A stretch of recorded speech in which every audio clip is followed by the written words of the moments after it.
youth of the country is telling, uncles and aunties who are moving this country after retirement age, move away. I am cockroach. I am cockroach. I am cockroach. ये जो देश में गलत हो रहा है, खासकर युवा पीढ़ी के साथ, उसे सही करने का एक आंदोलन है, एक अवेकनिंग है, एक जागृति है। तो आप मेरे साथ हैं। अगर मैं कहूं आप सब आगे बढ़ो, हम तुम्हारे साथ हैं, ठीक है? ஓ, அப்ப அந்த மிஸ்டர் அண்ட் மிஸ்ஸஸ் பெர்ஃபெக்ட் உண்மையிலேயே வர்த். நரம்பு தளர்ச்சியிலிருந்து விடுபட்டு உடம்பு ஒரு புது வீரியம் பெற மா நேச்சுரல்ஸோட மிஸ்டர் பர்ஃபெக்ட யூஸ் பண்ணுங்க.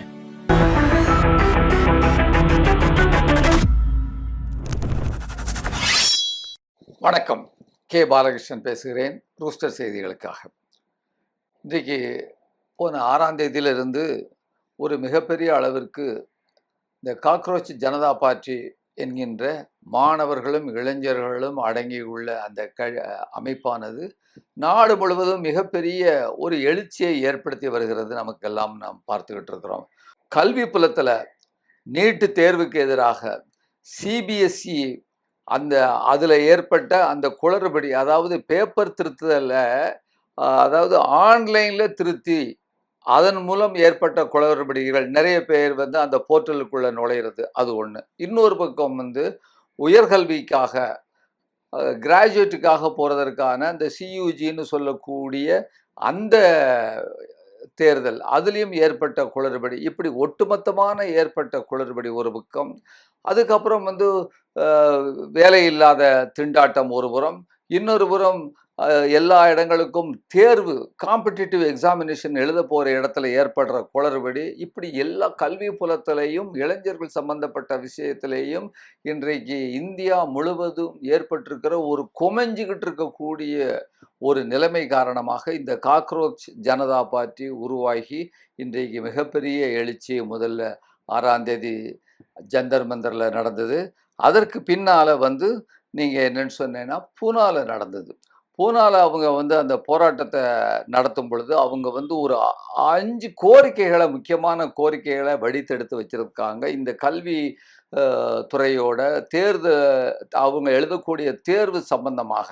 அதில் முக்கியமாக ஒரு அந்த என்ன அப்படி சொல்கிறாங்கன்னு சொன்னால், மாணவர்கள் கஷ்டப்பட்டு ராவும் பகலா படித்து அவர்கள் தேர்வு எழுத அந்த போகிற நேரத்தில் அல்லது எழுதி முடித்ததுக்கு அப்புறம் அந்த தேர்வு ரத்து அப்படின்னு சொல்லும் பொழுது அவர்களுக்கு ஏற்படுற மன உளைச்சல், அவர்கள் அந்த தேர்வுக்காக அவங்க தயார் பண்ண உடல் உழைப்பு, அவர்கள் மன ரீதியாக அதற்கான தயார் பண்ணது, அவங்க குடும்பங்கள் அதில் அந்த ஈடுபாடு செலுத்தினது, இதெல்லாம் இதற்கு நஷ்ட ஈடாக ஒவ்வொரு மாணவனுக்கும் ஒரு தேர்வு ரத்து செய்யப்பட்டதுன்னா 10,000 ரூபாய் கொடுக்க வேண்டும் என்கின்ற ஒரு கோரிக்கையும், 72 மணி நேரம் இன்னைக்கு ஒரு தேர்வு ரத்து செய்யப்பட்டிருக்குன்னா அடுத்த தேர்வு அதே தேர்வு மீண்டும் 72 மணி நேரத்துக்குள்ள வைக்க வேண்டும் என்ற கோரிக்கை. ஒரு மாதம் கழிச்சு நடத்துகிறாங்கன்னு வைங்க, இந்த மாணவர்களுக்கு என்ன படித்தோம் என்னங்கிறது மறந்து போயிடும்.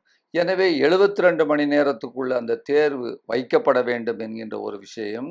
அப்புறம் அந்த ஆன்சர் பேப்பர் திருத்துறதை எப்படி திருத்துனாங்க இந்த சிபிஎஸ்சியில் அதாவது ஆன் ஸ்க்ரீன் மார்க்கிங்னு சொல்லிட்டு ஸ்க்ரீனில் மார்க் பண்ணி டிக் பண்ணுறது, மார்க் போடுறதுங்கிற அந்த இதே வேண்டாம். பேப்பரை நம்ம அந்த காலத்தில் படிக்கும் பொழுது எப்படி வினாத்தாள்களை மாணவர்களுடைய வினாத்தாள்களை ஆசிரியர்கள் பேப்பரை பார்த்து ஹார்ட் காப்பியில் டிக் பண்ணுவாங்களோ அதுபோல் செய்ய வேண்டும் என்பதும்.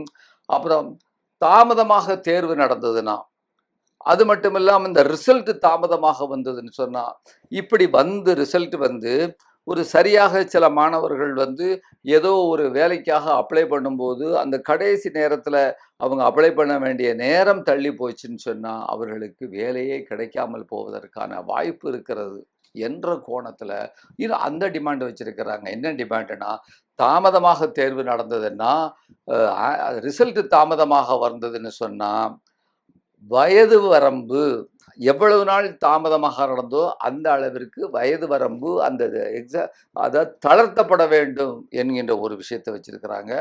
அப்புறம் கட்டாய தொழில்நுட்ப ஆய்வு, டெண்டர் தணிக்கை. அதாவது இவங்க பல்வேறு விதமான டிஜிட்டல் மற்ற விஷயங்கள் எல்லாம் கொண்டு வந்து ஈடுபடுத்துறாங்கல்ல, இதை வந்து ஆய்வு செய்யணும் ஒன்று.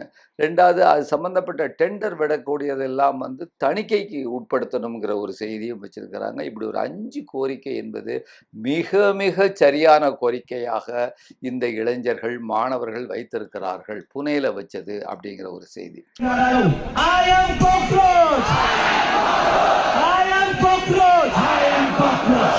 அப்புறம் இந்த புனேல 11ஆம் தேதி ஆர்ப்பாட்டம் நடத்தினது முடிச்சதுக்கு பின்னால 12ஆம் தேதி உத்தரப்பிரதேசத்துல ஈகோ கார்டன் அப்படின்னு சொல்லிட்டு ஒரு கார்டன்ல அவங்க வந்து ஒரு போராட்டம் அந்த லக்னோ தலைநகரில் ஏற்பாடு செஞ்சுருந்தாங்க.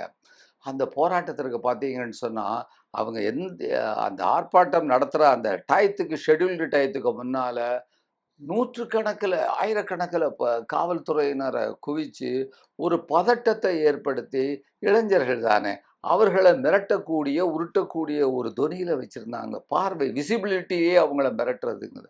ஆனாலும் இளைஞர்கள் மிகவும் ஆயிரக்கணக்கில் அங்கே கலந்து கொண்டு அங்கே வந்து அந்த ஆர்ப்பாட்டத்தில் அந்த அவர்களுடைய தடையையும் மற்ற விஷயங்களையும் மீறி நடத்தியிருக்கிறாங்க அப்படின்னு சொல்லும் பொழுது இதுவும் அங்கே பார்த்தீங்கன்னா நிறைய மாணவிகள்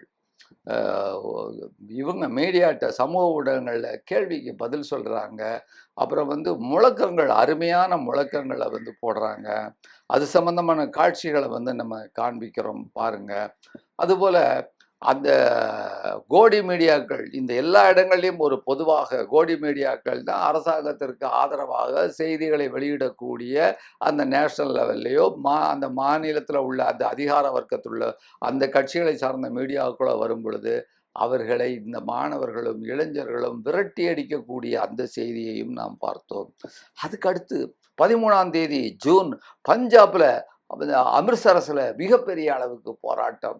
அங்கே போராட்டம் நடந்து அங்கேயும் எழுச்சியோடு இந்த ஆர்ப்பாட்டம் நடந்தது. பஞ்சாப் மக்களை பற்றி நமக்கு கேட்கவே வேண்டாம். உங்களுக்கு இந்திய விவசாயிகளினுடைய போராட்டத்தில் உயிர் நாடியாக முதுகெலும்பாக இருந்தவர்கள் பஞ்சாப் விவசாயிகள் என்கின்ற அது நமக்கு ஞாபகம் இருக்கும். எனவே அங்கே உள்ள மாணவர்களும் இளைஞர்களும் அந்த ஆர்ப்பாட்டத்தில் மிகவும் உத்வேகத்தோடு அவர்கள் கலந்து கொண்டாருங்கிற செய்தியையும் அதையும் நீங்கள் பார்க்கலாம். உங்களுக்கு காண்பிக்கிறோம்.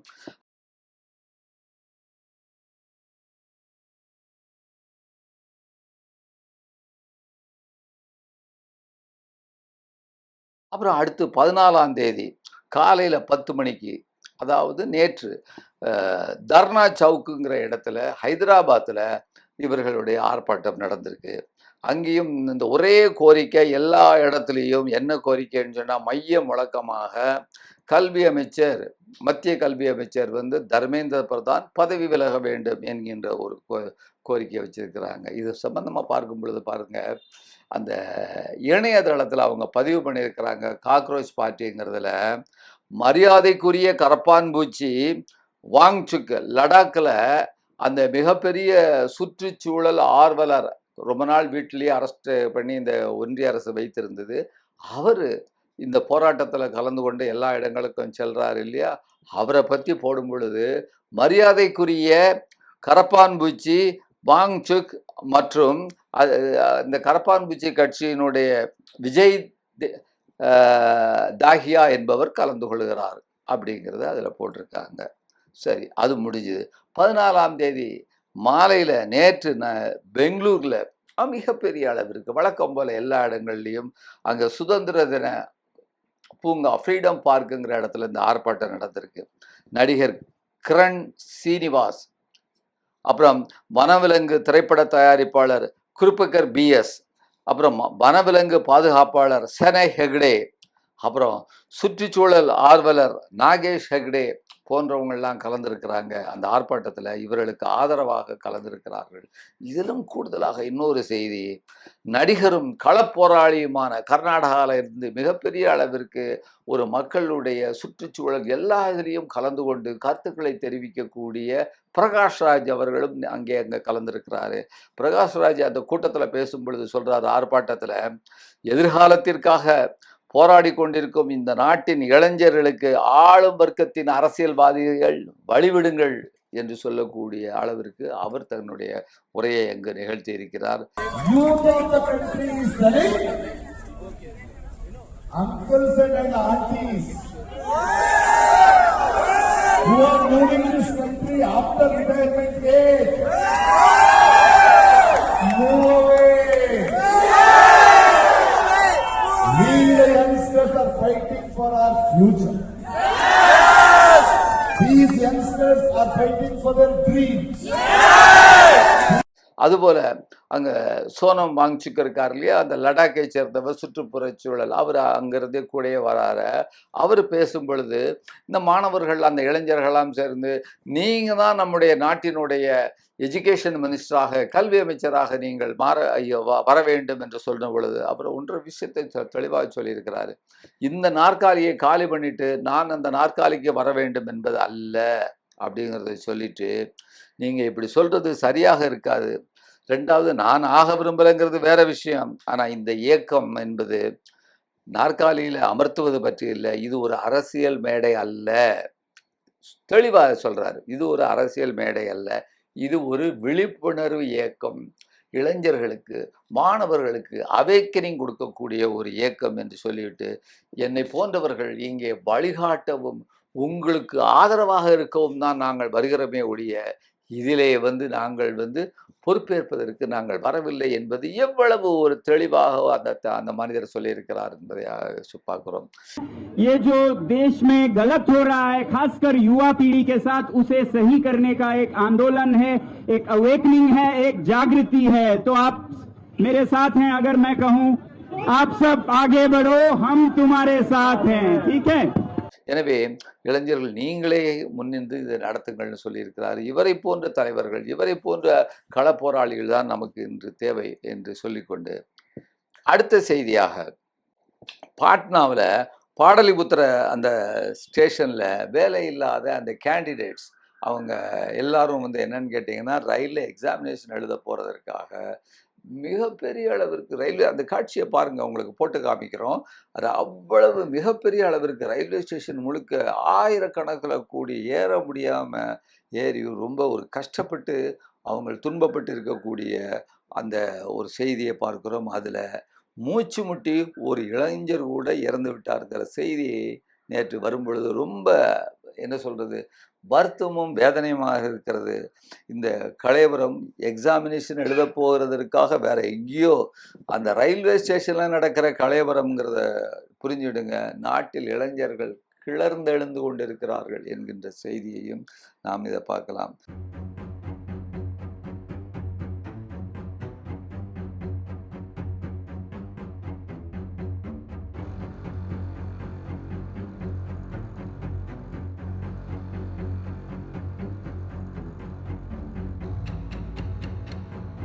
அப்புறம் இன்னொரு செய்தி பாருங்க, பீகார்ல சிவான் அப்படிங்கிற ஒரு ஊர்ல 25 வயது ஒரு முஸ்லீம் இளைஞன், அவன் பேரு ஷஹஜாத் அலி, அவனை சுட்டு கொண்டுட்டாங்க. கொலையாளிகள் அந்த சேர்ல உட்கார்ந்து இருக்கிறாங்க, அந்த ஊர்ல உள்ள பெரிய மனுஷங்க. இந்த பிணம் அந்த அவனுடைய பாடி எங்க கீழே போட்டிருக்காங்க. அந்த படத்தை பாருங்க, நீங்க வேதனையா இருக்கீங்க. இப்படிலாம் நம்ம இந்தியாவிலேயா நடக்கு அப்படின்னு சொல்லிட்டு நம்ம நினைச்சே பார்க்க முடியாது நண்பர்களே. அந்த பாடியை போட்டுட்டு அவங்க எல்லாம் உட்கார்ந்துட்டு ஏதோ டீ பார்ட்டியில உட்கார்ந்துருக்க மாதிரி உட்காருங்க. இந்த பிணம் மட்டும் ஒரு இந்துவாக இருந்திருந்தால், ஒரு இந்து இளைஞனாக இருந்திருந்தால் என்ன நடந்திருக்கும்? புல்டோசர் முழங்கி இருக்கும், அந்த ஊரில் உள்ள எல்லாரையும் இடித்து தள்ளி இருப்பார்கள். ஆனால் அப்படி எதுவும் நடக்கவில்லை. காவல்துறை என்கவுண்டர் பண்ணியிருப்பாங்க.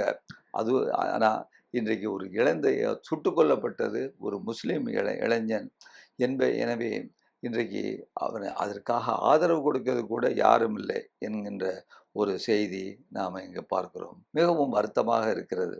அடுத்த செய்தி, கரூர் அருகே ஒரு தலித் இளைஞனை சாதிய ஆதிக்க சக்திகள் மரத்துல கெட்டி வச்சு கொலைவெறி தாக்குதலை நடத்தியிருக்கிறாங்க நம்ம ஊர்ல கரூர் பக்கத்துல.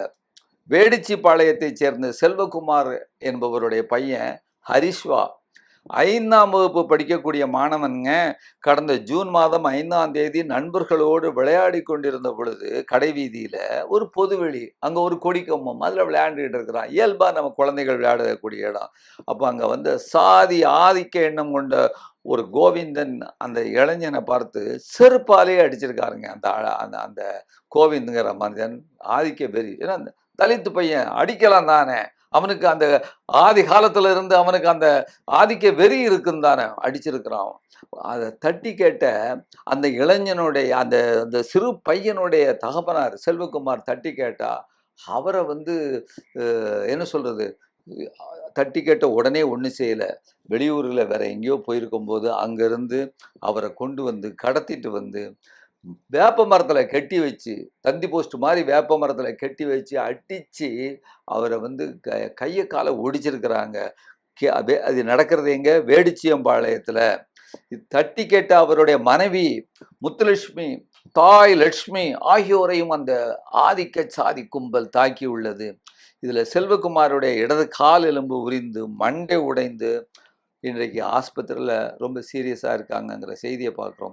இந்த கொடூரம் குறித்து தீண்டாமை ஒழிப்பு முன்னணி பொதுச் செயலாளர் சுகந்தி ஒரு அறிக்கை வெளியிட்டிருக்கிறாங்க. அந்த அறிக்கையில் தாக்குதலில் ஈடுபட்டவர்கள் மீது வன்கொடுமை தடுப்பு சட்டத்தின் கீழ் வழக்கு பதிவு செய்து உடனடியாக அவர்கள் கைது செய்யப்பட வேண்டும் என்றும், பாதிக்கப்பட்ட குடும்பத்திற்கு தகுந்த பாதுகாப்பும் தீர்வும் உதவியும் வழங்க வேண்டும் என்றும் அவங்க கேட்டிருக்கிறாங்க. அந்த அம்மையார் நல்ல ஒரு அறிக்கை, வரவேற்கிறோம்.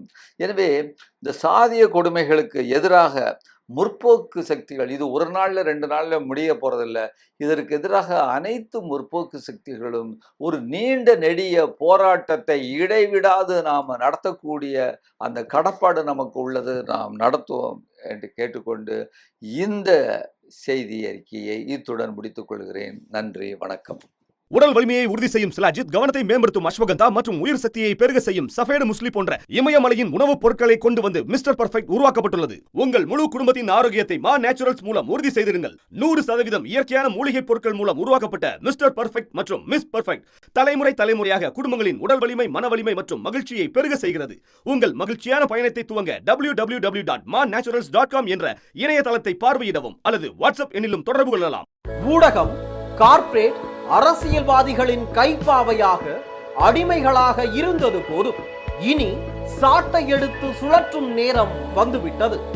ஊடகம் பொதுமக்களாகிய உங்களுக்காக, உங்களாலேயே இயக்கப்பட வேண்டும். ஊடக சுதந்திரத்திற்காக உங்களின் பங்களிப்பை இன்றே அளித்திடுங்கள்.